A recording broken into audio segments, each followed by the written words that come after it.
വ്യോമസേനയുടെ കരുത്തറിയിച്ച aero India 2025 ബംഗളൂരുവിൽ തുടക്കം. ബംഗളൂരുവിലെ യലഹങ്ക എയർഫോഴ്സ് സ്റ്റേഷനിലാണ് പ്രദർശനം നടക്കുന്നത്. ചരിത്രത്തിലാദ്യമായി US വ്യോമസേനയുടെ 5ാം തലമുറ F-35 യുദ്ധവിമാനം ഉൾപ്പെടെ എയർ ഷോയിൽ അണിനിരന്നു. ഏഷ്യയിലെ തന്നെ ഏറ്റവും വലിയ വ്യോമ പ്രദർശനമാണ് എയ്റോ ഇന്ത്യ. സൂര്യകിരൺ എയ്റോബാറ്റിക് ടീമിന്റെ BAE Hawk MK-132, light compact എയർക്രാഫ്റ്റായ Tejas mark 1A, Sukhoi Su-30 MKI എന്നിവയാണ് മെഗാ ഇവന്റിന്റെ ആദ്യ ദിനമായി ഇന്ന് ആകാശത്ത് വിസ്മയം തീർത്തത്. ത്രിവർണ്ണമണിഞ്ഞാണ് BAE ഹാവ്ക് കുതിച്ചത്. പിന്നാലെ 57,000 അടി ഉയരത്തിൽ വരെ പറക്കാൻ കഴിയുന്ന സുഖോയി വിമാനവും കരുത്തറിയിച്ചു. മറ്റൊരു കുംഭമേള ആരംഭിച്ചിരിക്കുകയാണെന്നാണ് ഷോ ഉദ്ഘാടനം ചെയ്ത് പ്രതിരോധ മന്ത്രി രാജ്നാഥ് സിംഗ് വിശേഷിപ്പിച്ചത്. പ്രയാഗ്രാജിലെ കുംഭമേള ഭാരതത്തിന്റെ സംസ്കാരം പ്രദർശിപ്പിക്കുമ്പോൾ മറ്റൊന്ന് ഭാരതത്തിന്റെ കരുത്ത് പ്രകടിപ്പിക്കുന്നുവെന്നും അദ്ദേഹം പറഞ്ഞു. इस समय भारत में महाकुंभ चल रहा है.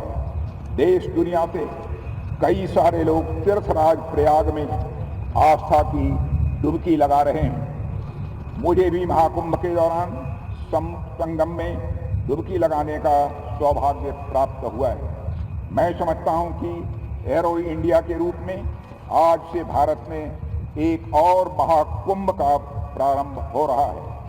जहां एक तरफ प्रयागराज का महाकुंभ आत्मसंधान का कुंभ है, तो वहीं दूसरी तरफ एरो इंडिया का यह महाकुंभ अनुसंधान का कुंभ है. 400 കിലോമീറ്റർ വരെ ആക്രമണശേഷിയുള്ള long range surface to air missile സിസ്റ്റവും പ്രദർശിപ്പിച്ചു.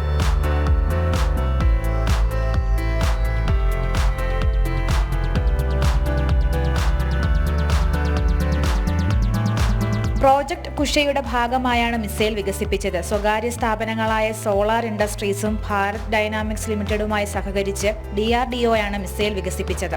ഫെബ്രുവരി 15 വരെയാണ് വ്യോമസേനയുടെ പുത്തൻ ആയുധ സംവിധാനങ്ങളും സാങ്കേതിക വിദ്യയും പ്രദർശിപ്പിക്കുന്ന എയർ ഷോ നടക്കുക. ന്യൂസ് ഡെസ്ക് ജനം.